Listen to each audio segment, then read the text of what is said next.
ഇനി ആത്മഹത്യ ചെയ്ത വ്യക്തിക്ക് എന്താ ഇനി സംഭവിക്കാൻ പോകുന്നത് നമുക്കൊന്ന് ചിന്തിക്കുന്നതെന്നല്ലേ?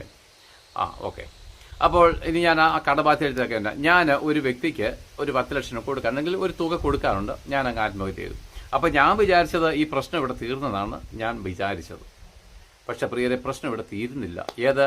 മരിച്ച വ്യക്തിയുടെ പ്രശ്നം ഇവിടെ തീരുന്നില്ല. കാരണം എന്താണ്? ദൈവത്തിൻ്റെ നിയമം നിങ്ങൾ അറിയണം.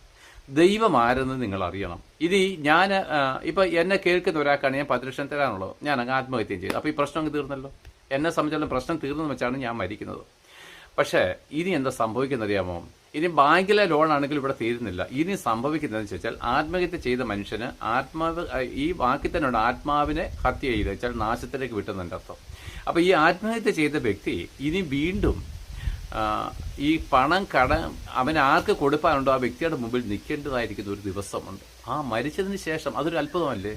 മരിച്ച ഒരു വ്യക്തി, ഞാൻ ആർക്ക് വേണ്ടിയിട്ട്, ആരുടെ മുമ്പിലാണോ അല്ലെങ്കിൽ ആർക്കാണോ ഞാൻ പൈസ കൊടുക്കാനുള്ളത്, ആ വ്യക്തിയുടെ മുമ്പിൽ ഞാൻ മരിച്ചതിന് ശേഷം, ആ വ്യക്തി മരിച്ചതിന് ശേഷം ഞങ്ങൾ തമ്മിൽ വീണ്ടും ഇതേ രൂപത്തിൽ ഈ മണ്ണിൽ നിന്ന് എഴുന്നേറ്റ് വന്ന് കണക്ക് തീർക്കുന്ന ഒരു ദിവസമുണ്ട്.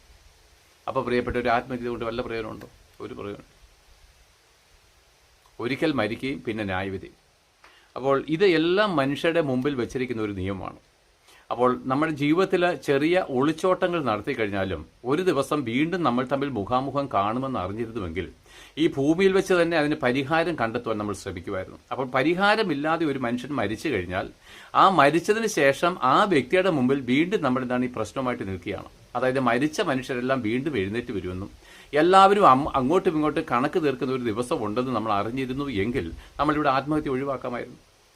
അപ്പോൾ ഈ അറിവ് ഞങ്ങൾ പകർന്നു തരികയാണ്.